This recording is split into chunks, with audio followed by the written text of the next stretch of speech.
Hej alle sammen og velkommen til den her video. I dag vil jeg lave et haul, hvad jeg har købt på et loppemarked i Brøndbyhallen. Det her det er ikke reklame eller sponsoreret, fordi det er på et loppemarked, som sagt. Så jeg ved ikke, hvor nogle af tingene kommer fra, og jeg har heller ikke sådan blevet betalt eller sådan noget for at sige det i den her video. Men første ting er de her øreringe. Det er sådan nogle lyserøde skildpadder, og den har jeg også her. Og så har jeg den her grønne en. Og den har jeg også der. Og sådan, de er selvlysende, og de er så flot. Et par kostede 20 kroner, og 2 par kostede så 40. Nummer 2 ting, der har jeg købt den her løve en til ledningen, så den er lidt mere sådan sej. Og så det sådan, gør så nemt de stykker hernede. Og den her fik jeg gratis.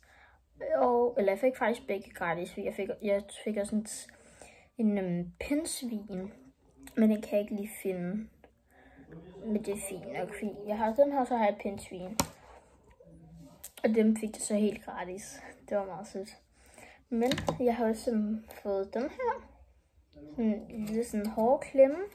Den er så flot, den er sådan beige, og den er mega pæn. Og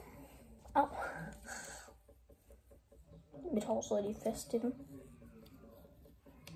Nej, ja. Sådan der. Jeg har fået den her lyserøde, så jeg har de her 2 hårklemmer. Jeg synes, den her, den er virkelig pæn. Jeg kan også godt lide den her. Det her, det var den første, jeg købte. Og så den her nummer 2. Det er en babylyserød farve. Og det her, det er en beige en. Den er meget pæn. Og det er den der også. Og så er vi nået til mad og drikke.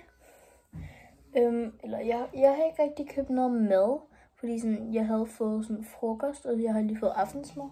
Jeg kom derud klokken 11-12 stykker. Så jeg havde fået frokost, så behøvede jeg ikke noget mad. Men jeg købte en vand, og jeg købte en jænkebar. Og så købte jeg også en Faxe Kondi. Og det var egentlig bare det. Tak fordi I så med i den her video. Så like og subscribe, hvis du ikke har gjort det endnu. Så ses vi bare i næste video. Hej hej!